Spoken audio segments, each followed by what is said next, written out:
ఆప్కి అదాలత్లో ఆచార్య ప్రమోద్ కృష్ణం గారి మీద మోపిన తర్వాత ఆరోపణ ఏంటంటే ఆయన కొంచెం విశ్వాసం అనేది లేదంటున్నారు.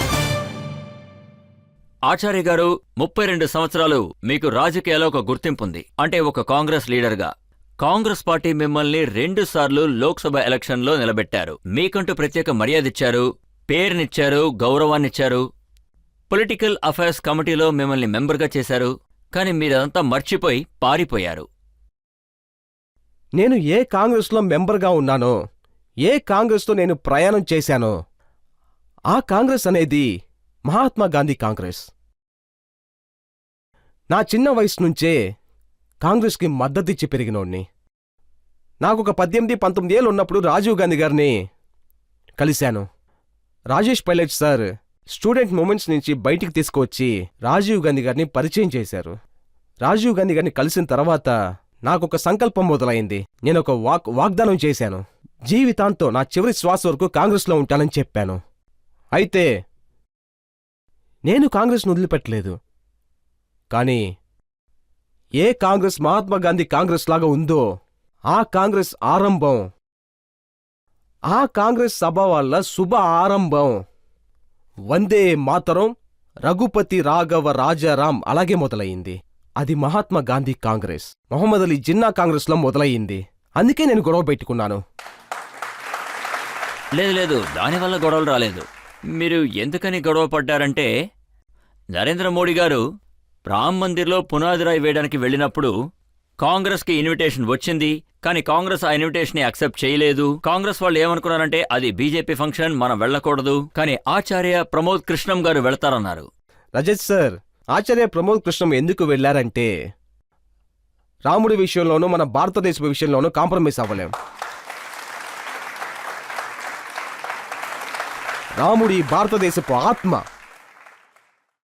500 సంవత్సరాల పెద్ద పోరాటం తర్వాత, 500 సంవత్సరాల పోరాటం, 1000 మందిని బలిచ్చిన తర్వాత, ఎన్ని పోరాటాల మధ్య, ఎన్నో కొట్లాటలు, ఎన్నో గొడవలు, ఎన్నో త్యాగాల తర్వాత, ఇన్ని పోరాటాలు జరిగిన తర్వాత ఇటువంటి ఒక మంచి విషయం జరిగింది. భగవంతుడు రాముడి జన్మ భూమిలో ఆయన కోసం ఒక మందిరం కట్టడం జరిగింది. దానికోసం శంకుస్థాపన చేశారు. దానికోసం తేదీ ఫిక్స్ చేయడం జరిగింది. కానీ దాన్ని ఎదుర్కొనేది, దాన్ని అంగీకరించకుండా ఉండటం అనేది, అప్పుడు నేను చెప్పాను, అప్పుడు నేను కాంగ్రెస్లో ఉన్నాను. అప్పుడు నేనేం చెప్పానంటే, రాముడి ఇన్విటేషన్ దొరకటం అనేది మనకు పెద్ద సౌభాగ్యం, దాన్ని పక్కన పెట్టడం అనేది చాలా పెద్ద దురదృష్టం అని చెప్పాను.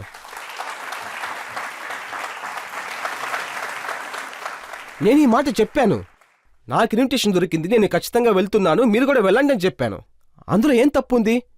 మీరు కూడా వినండి రజత్ సార్, కాంగ్రెస్లో ఏం చెప్పారంటే, రాముడి గుడికి శంకుస్థాపన జరగబోతుంది, అది బీజేపీ వాళ్ళ ఫంక్షన్ అని చెప్పారు. అది ఒక సంఘానికి సంబంధించిన ఫంక్షన్ అని చెప్పారు. ఆ శంకుస్థాపన జరిగి సంవత్సరానికి పైన అవుతుంది. మీరింతవరకు ఎందుకు వెళ్ళదు అక్కడికి? రెండో ప్రశ్న, చాలా ముఖ్యమైన విషయం. రాహుల్ గాంధీ గారు ఇంకో విషయం కూడా చెప్పారు. పునాదిరాయి ఫంక్షన్ జరిగేటప్పుడు మీ పాటలు, డాన్సులు జరిగాయట. ఆయన అక్కడ ఐశ్వర్య డాన్స్ చేయడం చూశారట. రాహుల్ గాంధీ ఎలా ఉన్నారో ఆయన కళ కూడా అలాగే కదా ఉంటుంది.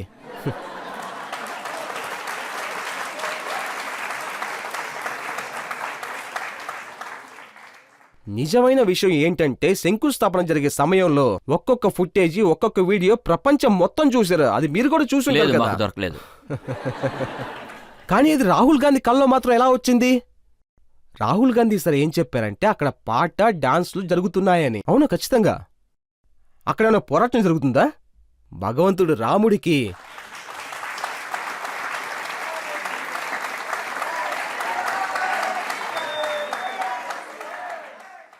ఇంకా రజత్ సార్, భగవంతుడి రాముడి జన్మభూమి, అక్కడొక మందిరానికి శంకుస్థాపన జరుగుతుంది. అది రాముడి జన్మభూమి. అక్కడ ఎవరెవరు డాన్స్ చేశారు? నేనే ఆడారు.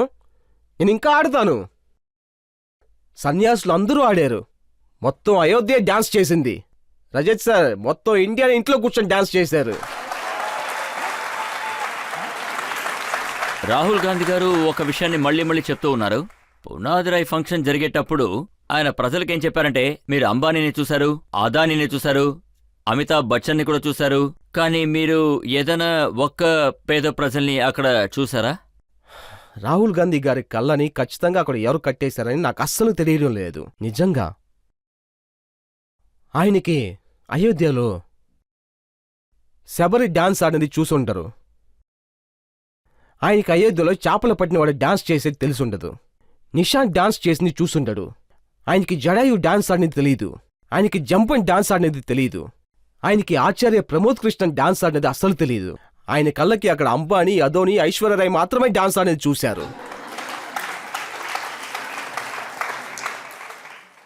మీరు ఈ ప్రశ్న రాహుల్ గాంధీని చూసి అడగండి, ఎందుకు మీ చూపులో ఇటువంటి కొలత ఉందని. ఇది కంటి చూపుకి సంబంధించిన ఒక వ్యాధి. దేన్ని చూసినా గానీ దాన్ని తప్పుగానే చూడటం.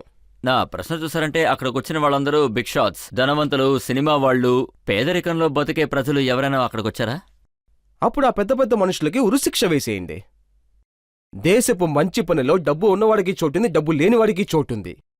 దేశాన్ని నెక్స్ట్ లెవెల్కి తీసుకెళ్లటంలో ఒక్కొక్క మనిషికి హక్కు ఉంది. కానీ అక్కడికి వచ్చిన వాళ్ళు మొత్తం డబ్బున్న వాళ్ళు అనుకుంటే అది చాలా తప్పు, చాలా తప్పు విషయం. ప్రధానమంత్రి మోడీకి ఆయన ఎదుర్కొనే వాళ్ళు రేపెట్టిన విషయం ఇది. చూడండి, ఈ రాముడి గుడి, ఈ శంకుస్థాపన చేసే విషయం అది ఇది ఏదీ కాదు. మీరు ఈ ప్రశ్న రాహుల్ గాంధీని వెళ్ళి అడగండి. అది మీరు ఆయన్నే అడగాలి. మోడీని ఎందుకు ఇలాగ వ్యతిరేకంగా చూస్తున్నారని చెప్పి అడగండి. మీరు ఈ కోర్టు బోన్ లోపలికి నరేంద్ర మోడీని చాలాసార్లు పిలిచారు కదా, నన్ను కూడా పిలిచారు, ప్రణబ్ ముఖర్జీని కూడా పిలిచారు. రాహుల్ గాంధీ కూడా పిలవండి ఎప్పుడైనా.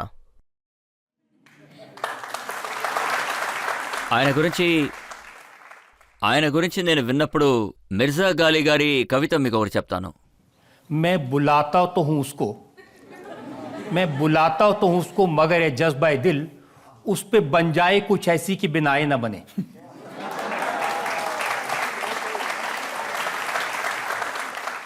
నిజం చెప్పాలంటే రజిత్ సార్, అది డెమోక్రసీ వల్ల ఒక పెద్ద దురదృష్టం, ఆపోజిట్ పార్టీ వల్ల దురదృష్టం. ఈ రాష్ట్రంలో ఎంతమంది ప్రధానమంత్రులు వచ్చారో అది ఆపోజిట్ పార్టీ వల్ల బాగా వివాదం చేశారు, ఎదుర్కొన్నారు. కానీ ఏ ప్రధానమంత్రిని కూడా విసుగుతో ఎదిరించలేదు. ఇది ఇప్పుడు జరుగుతున్న విషయం. అందులో కూడా ఇప్పుడు నేను చెప్పొచ్చేదేంటంటే, ఇంత పెద్ద కాంగ్రెస్ ని క్లోజ్ చేయటానికి 15 సంవత్సరాలు పట్టింది.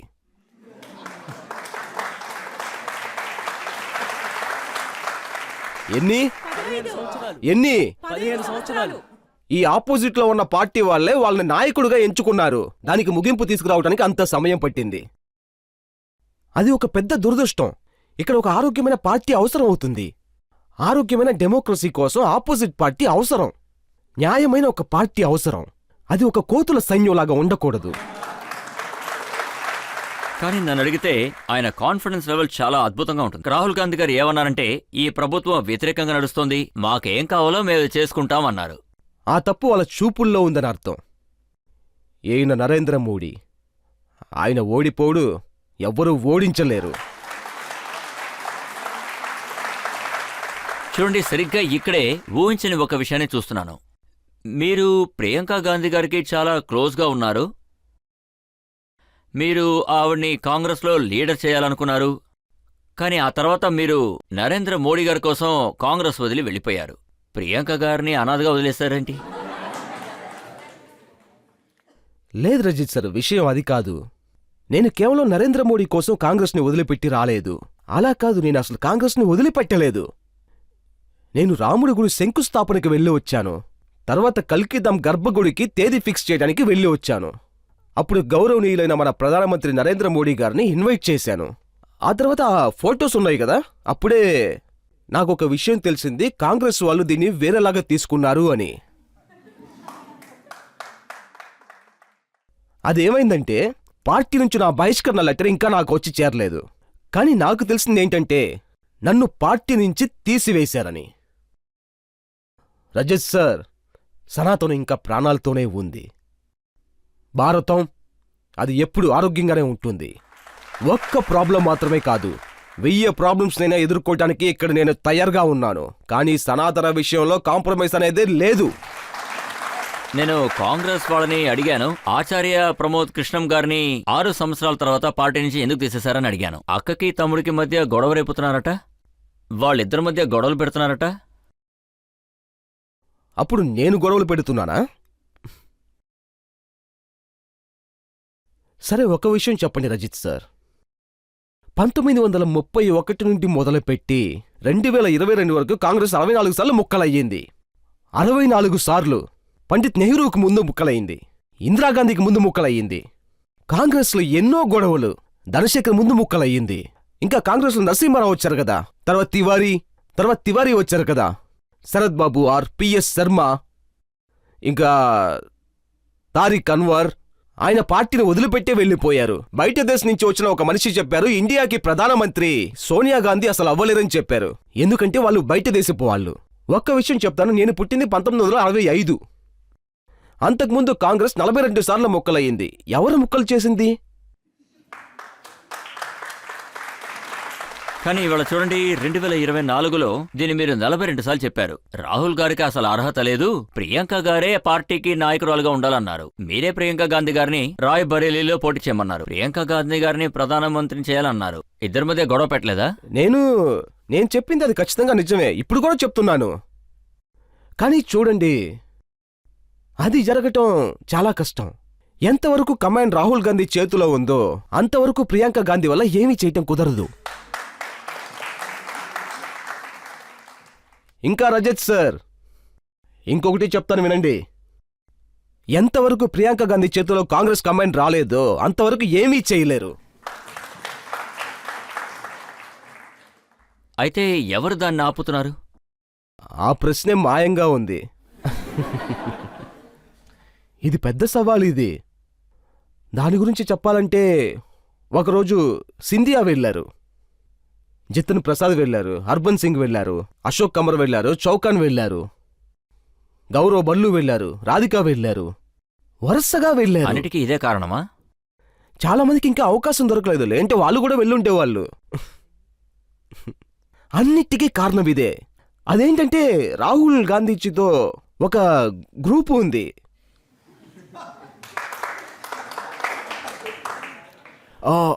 యాక్చువల్లీ ఈ కాంగ్రెస్ ఆ కాంగ్రెస్ కాదు. సుభాష్ చంద్రబోస్, మహాత్మా గాంధీ, సర్దార్ పటేల్, పండిత్ జవహర్లాల్ నెహ్రూ, ఇందిరాగాంధీ వాళ్ళ కాంగ్రెస్ కాదు. ఈ కాంగ్రెస్ నాయకుడు నడుపుతున్నాడు. ఈ కాంగ్రెస్ రాహుల్ గాంధీ చుట్టూ ఉన్న వాళ్ళు ఏదో చేసి నడుపుతున్నారు, అంతే. ఆచార్య గారు, మనం కొన్ని సినిమాలు చూస్తున్నాం. అంటే రాహుల్ గాంధీ గారు భారతదేశం అంతా పాదయాత్ర చేశారు, ప్రియాంక గాంధీ గారు కూడా వెళ్లారు. వాళ్ళిద్దరూ చాలా క్లోజ్ గా ఎంత ప్రేమగా ఉన్నారో చూసాం. మనం వాళ్ళని కాశ్మీర్లో చూసాం. వాళ్ళిద్దరూ ఆ మంచిని బంతులా తయారు చేసి ఎలా ఆడుకున్నారో చూసాం. వాళ్ళిద్దరి మధ్య అంత ప్రేమ ఉంది. అలాంటప్పుడు మీరు వాళ్ళిద్దరూ గొడవ పడుతున్నారని ఎలా చెప్పారు? ఒక్క విషయం గట్టిగా చెప్తాను, అది ప్రియాంక గాంధీ ఒక మంచి సోదరీమణి. వాళ్ళ సోదరుణ్ణి బాగా ఇష్టపడుతున్నారు. ఒక్కొక్క సోదరి అలాగే ఉంటుంది, వాళ్ళ సోదరుని ఇష్టపడతారు. ఇందులో ప్రశ్న ఏంటంటే, కౌగులించుకోవటం శివాజీ కూడా చేశారు కదా ఇలా. అది ఒక ప్రశ్నే. అందులో ఒక నాటకం ఉంది, junior Caesars. Rajat sir, Caesar వెనక వీపు పైన కత్తిని అలా దించారు. అప్పుడు తిరిగి చూసినప్పుడు బ్లూటస్ మాత్రమే అక్కడ ఉన్నారు. వాడు బ్లూటస్ ని బాగా నమ్మాడు. వాడు సీజర్ వీపు పైన కత్తి అలా దింపినప్పుడు యూట్యూబ్ బ్రూటస్ అనే అన్నాడు. సో కాంగ్రెస్ జూనియర్ సీజర్స్ నాటకంలో ఒక యూట్యూబ్ బ్రూటర్సే. కాంగ్రెస్లో ఎంతో మంది బ్రూటర్స్ ఉన్నారు. కానీ బ్రూటర్స్ ఎవరన్నది ఎప్పుడు తెలుసుకోగలవంటే, ఆ కత్తి అలా పొడిచి దింపినప్పుడే. మీరు కత్తితో పొడిచారు కదా, అప్పుడు మీరు అందులో ఏం చూశారు? దీనికి నేను చెప్పేదేంటంటే, ఇంతవరకు నేను ఎవరిని కత్తులతో పొడిచింది లేదు, అడ్వైస్ మాత్రమే చేశాను. ఆచార్య గారు, మీ ఫ్రెండ్ రాజా సార్కి ఏం చెప్తారంటే, దిగ్విజయ్ సింగ్ ఆయన కూడా మిమ్మల్ని బాగా నమ్మారు కదా, చివరికి ఆయన కూడా బాధపడుంటారు కదా. మీరు ఊహించని ఒక స్టేట్మెంట్ ఇచ్చి కాంగ్రెస్ నుండి బయటికి వచ్చేశారు. నాకు అసలు అర్థం కావటం లేదు, నేను అంతలా ఏం చేశాను, ఏం తప్పు చేశాను? నా దిగ్విజయ్ జ్ఞాపకాలు మీకు వస్తున్నాయి, సచిన్ జ్ఞాపకాలు గుర్తొస్తున్నాయి. నేనే చెప్పాను, కాంగ్రెస్ నాయకత్వం నాయకుడు. ఒకవేళ అందులో రాహుల్ గాంధీ అవ్వడం ఇష్టపడకపోతే అప్పుడు కాంగ్రెస్ కమాండ్ మొత్తం ప్రియాంక గాంధీకి ఇచ్చేయచ్చు కదా. ఆ ప్రియాంక గాంధీ గారికి కూడా అవసరం ఇష్టం లేకపోతే దిగ్విజయ్ గారికి ఇచ్చేయండి. అలా కాదు, కొత్తగా యువకులు కావాలంటే దిగ్విజయ్ గారికి ఇచ్చేయండి.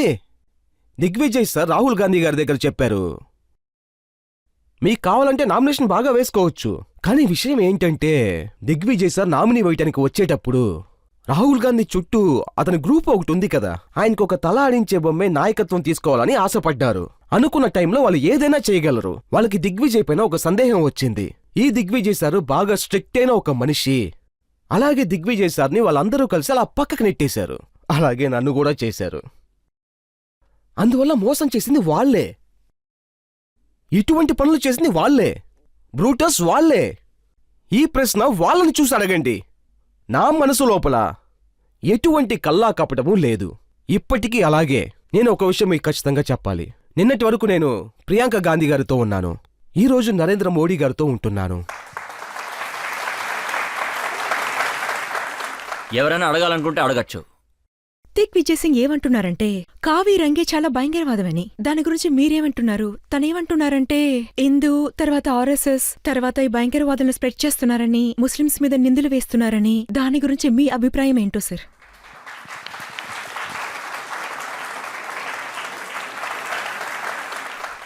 కుంకుమపూ రంగు అనేది మన వీరత్వానికి చిహ్నం. కుంకుమపూ రంగు అనేది మన కళాచారానికి చిహ్నం. కుంకుమపూ రంగు మన విజయానికి చిహ్నం, మన సనాతన ధర్మానికి చిహ్నం. కుంకుమపూ రంగు ఎప్పుడూ గొడవల్ని సృష్టించదు.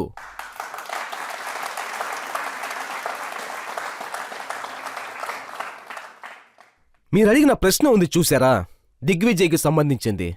అది ఆయన పర్సనల్ విషయం. కానీ నేను చెప్పొచ్చేది ఏంటంటే, నేనేం చెప్తున్నానంటే నేనెప్పుడూ అదే చెప్తాను, అది మాత్రమే చెప్తాను. సనాతనాన్ని భారతాన్ని అస్సలు విడదీయలేము.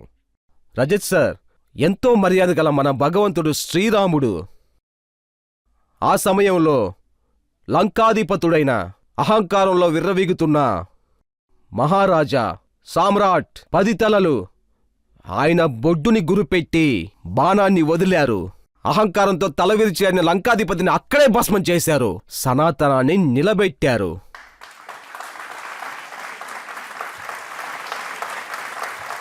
యోగిరాజ్ భగవంతుడు మన శ్రీకృష్ణుడు ఉన్న ఆ కాలంలో కురుక్షేత్రం జరిగిన ఆ రక్త ప్రదేశంలో శంఖాన్ని ఊదారు.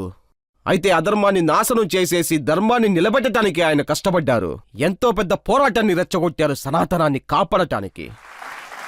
రజత్ సార్, ఛత్రపతి శివాజీ మహారాజా తన జీవితం మొత్తంలో జరిగిన సంఘటనల్ని స్వీకరించారు. అది కూడా ఔరంగజేబ్ ముందు తల వంచననే చెప్పారు. అప్పుడు సనాతనం అక్కడ నిలబడసాగింది. ఇంకా రజత్ సార్, మహారాజా ప్రతాప్ గడ్డితో చేసిన రొట్టె తినటానికి ఇష్టపడ్డారు. గడ్డితో చేసింది అది తినటానికి ఒప్పుకున్నాడు. కానీ అక్బర్కు ముందు అస్సలు తలదించలేదు. అప్పుడు సనాతనం నిలబడింది.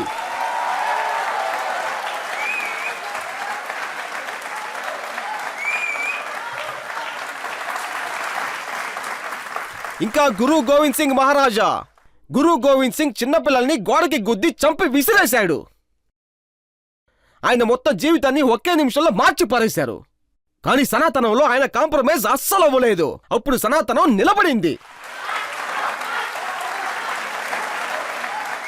ఇక్కడ వీళ్ళలో ఎవరు ఒక ప్రశ్న అడిగారు.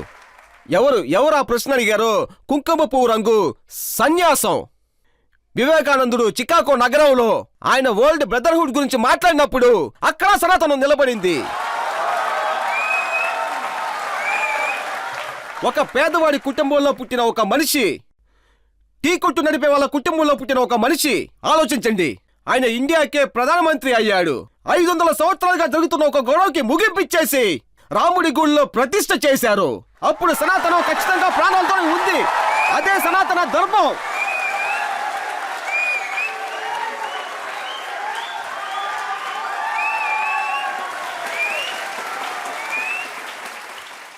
ఆచార్య గారు, వాళ్ళు అడిగిన ప్రశ్నకి అర్థం ఏంటంటే, ఎప్పుడైతే ఒకరు విజయ్ సింగ్ అని చెప్పారో, హేమంత్ కర్కరేని అజ్మల్ కసాబ్ చంపలేదు, ఏదో ఒక హిందూనే చంపాడు. దీనికి మీరు ఏమంటారు? రజత్ సార్, ఎప్పుడు సనాతనం తీవ్రవాదానికి సపోర్ట్ చేయడం మొదలుపెట్టిందో అప్పుడు ఏ ముస్లిము తప్పించుకోలేడు, హిందూ తప్పించుకోలేడు, చట్టం తప్పించుకోలేదు.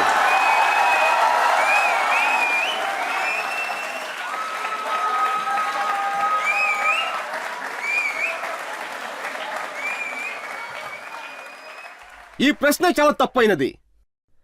ఆ స్టేట్మెంటే చాలా తప్పు. నేను దీన్ని అస్సలు ఒప్పుకోను. ఎవరు ఏమైనా చెప్పనివ్వండి. నేనిప్పుడు చెప్తున్నాను, ఇది మొత్తం ప్రజల అరుపులు, ఇంకా దేశపు అరుపులు. ఎప్పుడు ఇది టెలికాస్ట్ అవుతుందో అప్పుడు భారతదేశం మొత్తం ధైర్యంగా ఉంటుంది. భారతదేశం మెలకువతో ఉంటే వందే మాత్రం అని అరిచేటప్పుడు మన భరతమాత ఎంతో సంతోషపడుతుంది, ఎంతో ఆనందపడుతుంది.